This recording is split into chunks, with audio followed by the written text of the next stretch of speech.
Booyaka, rise and shine. This is the Gatekeeper Musically Speaking Podcast. It's your boy Verbal Vayne with Shaman Wagwan, and we will be doing this podcast on a weekly basis. Yes. So you'd wonder what this podcast is all about. It's actually about music and culture, as most of us or all of us have a very massive experience in the music business here in East Africa, not only Kenya. Tumekuwa around. Yeah, so our first time in the studio. If you guys did not know, me and Shaman, we've been doing a lot of music. Was probably our first time in the studio, maybe very similar, very similar. Yeah, but we're not sure about Mari's first time in the studio. Was it like mulikuwa hospitali? Aseme. Unasikia harufu ya machloroform hapo, unaona hapo naenda kudungwa sindano na producer.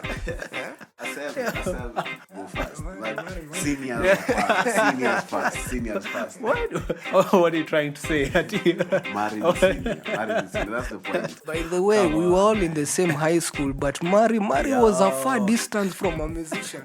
So only when we left, that's when this guy, he elevated himself heights beyond some of us, man. So, Mari. Yeah, I never thought I'd be doing music, man, from back in the day. But, here we are.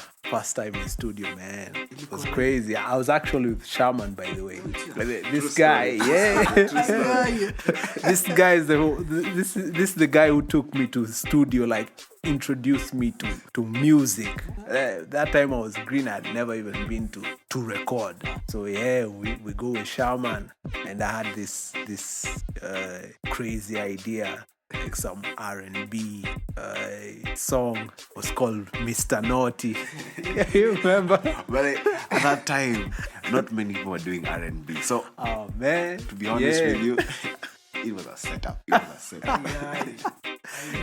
was trying to bring something new into the scene, but guys weren't getting me. Anyway, so we go to the studio. Which year was it? That was in 2009. Yeah, 2009. We get to the studio. It was at Provokes. Oh, Provokes. That time. It was in Feather. Yeah, that time was Feather Estate. Yeah. So we get there, and I have no idea on the process. So I'm in my head, I'm thinking, hey, okay, I have this song, and I'm trying to explain it. I sing. He tells me to give him a sample. Then I sing, and then he makes a beat. Yeah, like he just starts pressing some stuff there on the MIDI keyboard, and I like trying to get the sound.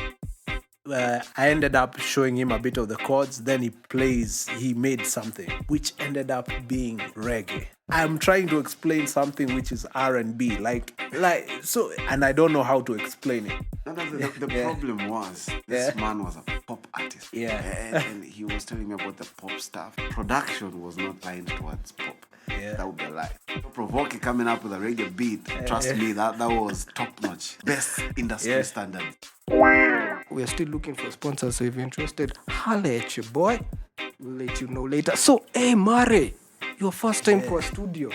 What was the paying process? What went on to unalipa producer? How do you get your songs? Because I think people out there would like to know.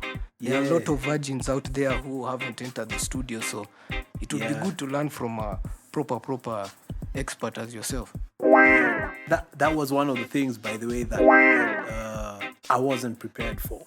Like, my boy Shaman told me, you prepare, that time it was 8 Gs for a track. So I prepare 8 Gs, then we go to studio.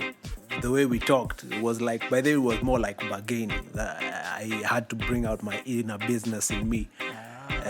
Then we tuseme ngapi I think liangusha like 4K. Ndio hata ma producer ndio wakuwe na idea. Man, I think I paid like a 4K deposit. 4 or 5K, I think. Provoka kwa nataka vitu less than nusu. Hakuwa na less than nusu. Kama less than nusu unanunua fegi. Less than nusu ni fegi. Lipa producer half ama umnunulie tei kama na ka whisky hivi. Na chipo scam hivyo mkono tupu. Oh man. Yeah. So Yeah, I paid him 4K upfront. Okay. Then we got to the beat making. So now I'm trying to explain to him the idea I have behind my song. Yes. And I try to explain, like, okay, goes sing a bit like this how it goes. Yeah, but it was like, Mr. Naughty, Mr. Naughty. That shit was not making at that time. No lie. Yo, but to me it was gold. Like I knew this was going to be my breakout song. I was like sure. I was so sure. So my thinking was more like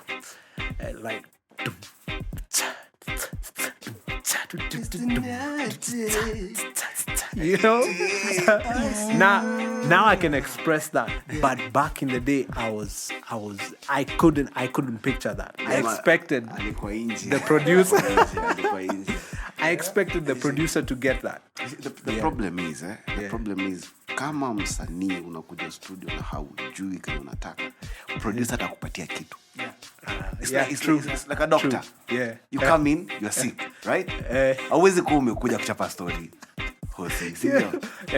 Now umekuja you're sick. What symptoms? I have a stomachache and I give you medicine, right? Mari, you came up, provoke skiza, uko Mr. Naughty, you wanted R&B but you didn't know he gave you reggae. 2 milligrams. Yeah, I didn't give him all the symptoms. There you go. Misdiagnosis. Happens all the time. Yeah. So yeah, I think my expression, Pia, I think as an artist, you develop your expression as you go on. Like you'll always have these massive great ideas in your head, but with time you learn how to express them so that you better communicate with the producer. Yeah, I think that's one of the challenges I face. So just to clear the air. Yeah. Provoke is an awesome producer. Yeah, most definitely, no doubt. Again, take it back, kurudisha tu huko. Tulikuanga huko mimi na Verbal, at the time alikuwa anajiita Juke Meister. Tulikuwa pale nafanya kweli. Pale yani Provoke amefanya vitu bigi sana. So just kama unasikiza hii shit, hebu tag Provoke asikie hii kitu. Yo, alikuwa anajiita some other name kitambo. Time kuacha usilete story. Atakata tag. Oh man. This is the Gatekeeper Musically Speaking Podcast. We'll be back with you in a minute. Booyaka, a Gatekeeper Musically Speaking Podcast. This is Verbal Vayne. Would like to talk about your experience. Yani ukiingia kwa your booth, whether it's black or white, whether it's what. How do you interact with the producer? Unajua, do you know your style? Do you know how many main hooks you should take? Do you know how many main verses you should take? Do you know how many backups you need to put in? Do you know how you need to sound? I think hiyo ni kitu mtu huenda akilearn on the way, but ukiweza kujua in advance, like before you go to studio, skiza song and learn like know what the chorus is. Okay, vitu basic I think lazima unajua chorus, verse, bridge. Then ndo ukiambiwa eka hook ama eka chorus, usiende kuweka verse. Get. So kama ni, and then kujua vitu kama length ya verses. So I think vitu zingine ni ukisikiza more music, the more you listen to music, the more you understand. All throughout, I think in most genres, basic standard structure wangani kama verse ni refu kuliko chorus. So saa zingine they are the same, lakini ku understand those basic structures, kujua bridge na kamia wapi, sikuna ika bridge pelea elimika. Kuna mafala wengine you put in the studio, hata wewe ukienda as an experienced guy, you see some people doing some funny stuff, unaona producer na kasi, you know, that stuff is there. Hata mwenye anangojea ku produce, mwenye anangojea kurekodiwa next is like, hey man, this amateur man. By the way, wacha nitetee first time as kidogo cause mimi nilikuwa hapo maze unajua nilifukuzwa studio first time. I kid you not maze. Very true. Ujamaa acha nikushow sasa. Ujamaa basi yake ilikuwa inatoshana na hook. Sasa provoke amefanya hizo mavitu.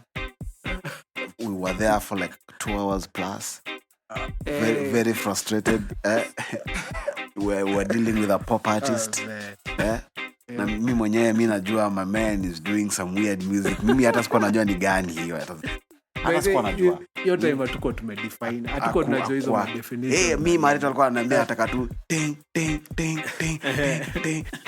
Mimi I was up and coming ka producer. Niko pale kwa anajaribu kufanya apprenticeship kwa Provoke.